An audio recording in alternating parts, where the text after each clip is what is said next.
कि साहब 8वीं के एनसीईआरटी के अंदर बता दिया गया कि राजस्थान जो है मराठा साम्राज्य के अंडर में आता। क्यों? क्योंकि किताबें लिखने वाले मराठे हैं। मेरे से लिखवाते तो मैं लिख देता कि नहीं था, या किसी राजस्थान के आदमी से लिखवाते तब मैं लिख देता नहीं था। तब अपना कोई बंदा होता तब ये बता सकता कि भाई मराठे राजस्थान में लूटपाट करते। लूटपाट करने में, साम्राज्य बनाने में दोनों में फर्क होता है। साम्राज्य का मतलब है आप उनके अंडर में आते हो, आप उनकी तरफ से लड़ने के लिए जाते हो, आपका एक बंदा वहां पर रहता है, आप उनके बाकायदा दरबार के अंदर जाते हो, टाइम टू टाइम उनको टैक्स देते हो। अपने यहाँ इस प्रकार नहीं था। अपने तो था कि मराठे कभी आगे जोर जबरदस्ती करके टैक्स ले गए। यदि एक तरफ तो आप ये कहते हो कि हम मराठा साम्राज्य के अंडर में आते, दूसरी तरफ राजस्थान वालों पे इल्जाम है कि पानीपत के तीसरे युद्ध में राजस्थान के राजाओं ने मराठों का साथ नहीं दिया। तो जब हम अंडर में थे तो फिर तो जाना चाहिए था हमें। हमारे ज्यादातर जो ऐसे 57 की क्रांति के लिए अपने इस प्रकार की चीजें नहीं मिलेगी। अपना कोई राजा जो या first world war, second world war, या अपना कोई राजा है वो अंग्रेजों की तरफ से लड़ने के लिए किसी भारतीय राजा के खिलाफ गया है।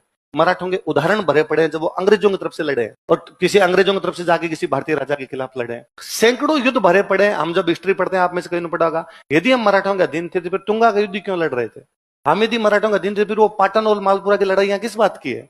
जब आप अधीन ही थे तो बस खत्म ही हो गई बात। भाई मेरा आपसे कब्जा है, मैं आपसे आगे टैक्स लेके चला जाऊंगा बाद में, तो फिर तो लड़ने का कोई मतलब ही नहीं पैदा होता। कौन बताए? जब अपनी तरफ से कोई हिस्ट्री लिखने वाला हो, कोई अपनी तरफ से हिस्ट्री लिखने वाला हो कि यदि हम मराठों के अंडर थे तो 1769 में उज्जैन के पास में क्षिप्रा नदी का युद्ध हुआ है, वो क्यों लड़ा हमने जाके? यदि हम मराठों के अंडर में थे तो एकलिंगगढ़ का युद्ध और खाड़का नाल का युद्ध किस बात के लिए हुए? यदि हम मराठों के अंडर में आते थे तो शाहपुरा वाले ने मराठों के खिलाफ क्यों भिड़ गए थे, क्यों लड़ लिए? यदि हम मराठों के अंडर में आते थे तो साहब मराठे जो थे वो नाथद्वारा मंदिर के दरवाजे खुलवा के, खजाना खुलवा के इसके रुपए लूट ले गए। नाथद्वारा का मंदिर तक तो आपने हमारा नहीं छोड़ा था और आप साम्राज्य निर्माण की बात करते हैं। अच्छा, यदि इसको माना जाए कि मराठों ने टैक्स लिया था, लूटपाट करके टैक्स लिया था, तो अभी जैसलमेर, बीकानेर, अलवर, करौली, किशनगढ़, इन्होंने तो कभी टैक्स भी नहीं दिया था। इनको क्यों दिखा दिया? किसी के पास कोई जवाब नहीं।